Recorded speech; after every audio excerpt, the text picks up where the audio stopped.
Hello guys, magandang tanghali. Ito po yung yung puset na kalahating kilo. Naghahalaga ng 600. Ayan, buksan po natin. Focus mo. Ayan. Shout out kay Inday Lakbay na kasalukuyan nagla-live. Ito po yung puset. Ay, walang ilaw. Ayan, ito yung ito yung kalahating kilong puset. Ang dami guys. Ayan. Ayan guys. Ito po yung kamatis. Yan, ito po yung aming ulam mamaya ngayong tanghali. Ayan, yummy yummy. At bumili din po ako ng sibuyas, halagang 35 pesos.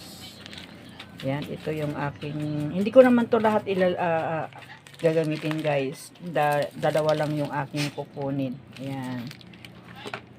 Ayan. Ito po yung aming tanghalian guys. Ang mahal-mahal talaga ito ng pusit guys. Maliliit siya guys, oh. Madali yang lutuin. Hindi siya matigas pagka iprito. Crunchy. Ayan. Kukuha lang ako ng dalawa dito sa sibuyas guys. Itong kamatis guys, napakamahal din ng kamatis. Ayan. Ito lang kamatis, 5 piraso guys. Ayan, 18 pesos. Ayan guys. Ayan, ginto ang mga bilihin ngayon guys. Ayan, yummy yummy ang aking puset na tanghalian guys.